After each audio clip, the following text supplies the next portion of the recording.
All right, folks, welcome back to Pokemon Uranium. We are live tonight in Venice City.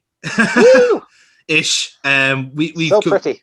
It is a very nice city, and it does have a lot of French music, which we have regaled about earlier on. But at the moment, we are in the Venice City Opera House, which doubles conveniently as the city gym. Because it's strange that in these games the big local landmark also tends to be turned into a gym. It's just making things efficient, really, isn't it? Just like making use of really old buildings. Think about that in Dublin. Just turned the GPO into a gym. Deadlifts galore. I don't see the problem in that, to be honest. I mean, it's just putting the building to good use. Like I don't get the issue. So we've slightly, just for a bit of housekeeping, we've slightly rejigged how we're doing this from now on. So what you're seeing now is we've been kind of doing like a semi-live system since the start of the playthrough, and basically by virtue of like a whole lot of connection problems and stuff like that, we decided to basically change approach and basically just pre-recorded and just chat away on it. So I have consulted you a little bit over what you'd like from the team. And then I've kind of taken my own kind of like interpretation of that as well. So I've basically gone on my own here, and then I'll let you, James, kind of digest what happens in the rest of the game, because thankfully the bulk of the plot is still yet to come. Okay, so I'm going to assume you didn't go with my idea of 6 Gliscor. You'll be shocked to hear, no, I did not go for that idea. Oh well, I can hope. I can hope. But I basically took that as my opening gambit. So anything from that, I was just going to be negotiated down from. So I went in as strong as I could. Well, like most good negotiators, you're willing to settle for less. So it's grand. But yeah, so starting off here, this is our 6th gym battle. So it's one of those kind of like, I suppose you could kind of, it's technically a psychic type gym, but it's a bit more, it's like a psychic plus gym, if that makes sense. This is one thing that I've really enjoyed with the playthrough, is that they've had themed gyms. Like, and I do wish that the real games would take that on in like Gen 9 whenever it happens. That like we've done countless rock gyms, normal gyms, ghost gyms. They're like, in all honesty, I breezed through like Sword and Shield without paying too much attention. Just get me to the next trainer until you get to the gym. You can change it up by having like dual types, and like that just would work better. And you can see from this game how it could be done well. Yeah, because like I was a big fan of the beach gym, because like literally every Pokemon that the girl has in it is caught from the area before the city, which also means then you don't necessarily have a natural defense against it unless you've like just happened to have like the right starter. So in our case, like we were grand because we had Orchinx. But I know from the first time I played this, I had the fire starter, and that was a lot more difficult than you might think. I'd say so. So we got our Ampharos, which like that's always been one of my favorites in Gen 2. I think like Ampharos would be the like the 4th starter. A lot of these games a lot of the games kind of had them earlier on, where like you had the Mareep line, you would have had I don't know, maybe the Shiftry line in Gen 3. Like, or no, the Ralts line, I guess. Ralts, would have been like as substitute starter. The Shinx in Jack Deary. That looks pretty cool. Yeah, it's a fairy fighting type, so it's a quite unique one. Fairy fighting. What was trying to think? Did Lopunny's mega form, was it part fairy? Was it fairy fighting, or is it? That was normal fighting. Right. Okay. Yeah. Right. Okay. I think there's I think there's a fairy fighting in Gen 8. I can't remember it though. I could be wrong. I think I am wrong. I don't think that's a typing that's been done yet. I don't think we have that yet. No. Bearing in mind we've only had fairy for 3 gens now. Yeah. These are all quite new. In fairness, like this is what a lot of this game kind of does. It's just like it tries to like just throw dual typings at you everywhere. Like especially, I have to say the sheer amount of Pokemon in like the last 3 like acts, if you like, if you're going like the gym sections, like from gym 6 onwards, there's so much more other Pokemon, you know. And I'm just kind of thinking, wow, they really like, and to be fair, some of them are like a box ticking exercise, like, oh, we have now this typing, and this typing. And at this point, you kind of you might have settled on a team, and again, we've been pains to say this, they're kind of designed to make you kind of turn your head and go, ooh, maybe I want that instead now, you know. I won't spoil because it's a very long fucking playthrough, but you'll see as we go along, I'll explain them. It does seem like a bit of a weakness of this game where we'll throw everything at the wall and see what sticks. Very much so. Yeah. Some ideas were good, some were terrible, but they all went in anyway. Then again, the real games also had the elemental monkeys. So I mean, it's not like not every idea works. Yeah, exactly. They got the bad idea from somewhere. Yeah, the apple doesn't fall far from the tree, like, but the Appleton. Well, I actually quite like Appleton, so you know, I'll take umbrage on that. You had Shield, so Appleton was the one that you had in your availability. Yeah, no, we had a Flappy. Yeah, I have a Flapple now as well, but yeah, like Flapple, I don't know which one I like more. I kind of like Flapple, but Appleton is just, it looks so daft. I just kind of feel sorry for it a little bit in a weird way. So, have you fired up the Switch for Crown Tundra yet? Yes, I have. And it's kind of appropriate we saved this conversation for when we were actually recording, because we haven't actually spoken about the DLC at all. Not yet. No. Unfortunately, I haven't had much of a chance to play through it, but I have actually enjoyed what's there. I've done the Calyrex story at the moment. I just got to that point myself there about an hour before we had the before this call. Yeah. No, they did that Calyrex story very well. Yeah, I really liked it. It was bizarre, entertaining. Yeah, it was again, the way I kind of describe it is like ever so slightly morbid, but like it was a very kind of comically morbid as well, if that makes sense. Oh yeah, you know. Yeah. But I liked it. I enjoyed it. Well, I'm of hunting for all those little footprints at the moment that are dotted here, there, and everywhere. I'm a fan of that. I actually don't know what. I don't know what the legendary at the end of that are going to be. I can tell you. I can tell you what they are because I've unlocked 2 of them. Oh, okay. Are the ones that we have battled against before, or are the? Yep. Yeah. They're ones that you know of. Ones we know of. See, I would have thought that these would have been like for the Reggies to begin with, but the fact that you have the Reggie temples anyway, which I haven't gone into yet. But and one of them was called like the Grassland. There's like the Grassland. Yeah. Pokemon and what was the other one? There's Grassland, there's Iron Will, and there's Cavern, I think. See, that could just be here's your Reggies, but Grassland doesn't match too well with the that would tell you it's a grass type. But what grass type legendaries have there been?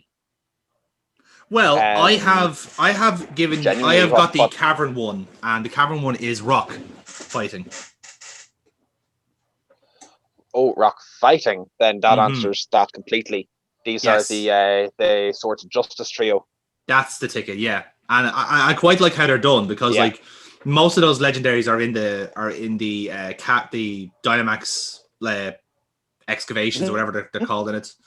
And then just some of them were just like, oh, here's this generation for fun, and like, oh yeah, it's nice. It just breaks up the play a little bit. It's good. Oh, look at us! We have a Quetzal battle here. This is very exciting. Yeah, it's against the duplicate. He's matching us beat for beat here. It's but great. yeah, Oh well, no. Where I am, the duplicate just died. Excellent. That is always the correct answer. Line. Yes. So just double checking. Are you at that same point? As me? Yeah, I'm here. Yeah, I'm here. Cool. No, I do like the theme that we have going here are like what Botticelli was the trainer we just beat. Mm-hmm. We had Caruso earlier on, which is the guy from CSI Miami. Right. So they've all gone for kind of thespians. Pavarotti. Yeah, Pavarotti's another one. Yeah. Yes. God Christ. Yeah. Like so fucking obvious as well. Like, come on. Like. Oh yeah. At least put some effort into it. Like. I know what I'm like. I really gotta go with hate that every now and again. Yeah, like again, like so. It's like it's not quite a psychic type gym. It's just like it. If anything, it's a ditto gym. It's very odd, but again, it's a theme to it, which is good. Well, don't you get what they're going on about? It's like it's not a ditto. You know, it's ditto. So they are pretending to be something that they're not. They are. What's the word? It's a metaphor. It's a no. They're doing like something sort of pretending. It's there's a word for it. It's like playing the bollocks or something like that. No, the duplicate. No, it's good, but it's not right. Acting. Something they're actors. Like maggots. Yes, maggots. That's exactly the thing. That's it. They're maggots. They're workshop fuckers. Yes, that's what they are. They're dramatiques. Ah, no. Oh boy. But yeah, like it's again, I'm a fan of this as a concept. Like they're really, really good. And the next two gyms, obviously I now know how the rest of the game plays out. So I'll keep that close to my chest to see what you think of them. Because I kind of like the other two as well. You know, they're good. They just it's like in the design to kind of start off a certain type and then they just like expanded it to make it seem more unique. And I like the way that was done because you can kind of clearly see, oh, this is a psychic type gym, or like the beach one was like started off a ground and then like said, oh, let's just have all this other stuff in as well. So it was good. I do like our team overall, like so far here. I had said before, I don't love our starter. Oh, masking. There you go. That another actor illusion. Didn't work out that well, did it? In fairness, you got fucking killed in one go. No. I mean, this would be the perfect gym for me, just being a fucking troll. Because you're more just defeating yourself here, really, when you think about it. I have done this before. Like whenever we've played against each other, I have used Zoroark, like to some kind of effect, good or bad, I don't know. But like that would suit me very well as a type of gym. Yeah, this would be your gym. Like this, you'd be like, okay, we're gonna have a Zoroark, we're gonna have a Ditto, and we're gonna have a Gliscor, just to say fuck you to the player. You know. Oh no. But yeah, it's funny, like, because I've seen like other like fan made games I've played kind of have like different. They do try and make the gyms battles a little bit more unique. We played a bit of Prism, and they kind of like they were a bit more, I suppose, kind of more traditional about it when you think about it. Except their way of doing it was they should just have like a gym for every type. So like if we did complete that playthrough, we would have had like I think 20 gyms to complete. So it's like they literally just did go like, okay, here's a type for this, and this. You know, I think it was like 24 or something. Sun and Moon did something kind of like that, where the totem Pokemon, and there was one master trainer for every type. Yeah, because you had the Z move for absolutely every type in the game, and you needed a trainer to give you that token for it. Mm-hmm. So, yeah, like I'd nearly say it was the first one to have, and you had a battle against every one of them. As far as you know, there was no Z trainer that just said, there you go, there's my item. Yeah, and just left you at it. It made you fight for it, because again, like I think that in essence, like the gym battles have always been kind of a crutch of the game, because we had to have some form of progression. How do you do it? And then like Sun and Moon said, let's see if we can design a game without that crutch. You know, like how can we keep the progression going? And like they kind of did pull it off, like, but it's like a very quick way of doing it, you know. But the problem again, and it's just in general, I think doing it twice in 2 years with the originals and then with the Ultra ones just left that bad taste that I think a lot of the good ideas that came with Sun and Moon are getting thrown out over that. Yeah. Well, so like I said, that's why I quite like how they're doing Sword and Shield now, because you've got this facility for DLC. The game kind of feels fresh every time you play it. You know, kind of way. There's just something new to explore, and that's the way it should be done, really. Yeah. No, I'm still looking forward to there being. I'm still looking forward to some of these facilities still coming back in. There's just enough now, and having seen what the Dex looks like now, there could be the space for one more DLC, or maybe this is like when the next game comes out. If it's also Gen 8, they'll just put out a quiet patch of, and here's the remaining 100 or so that are currently taken out. Because a lot of the ones that are left out of it at the minute aren't great. Like it's like I'm trying to think now. The biggest one I think is perhaps Gliscor, isn't it? Like that's the one you kept mentioning to me, and perhaps a lot of the starters are missing as well. Yeah, so the Gen 2, 4, and 5 starters are missing. There's a few Gen 4 ones missing. There's what were some of the other ones? Slacking is one that's still gone, which is annoying. And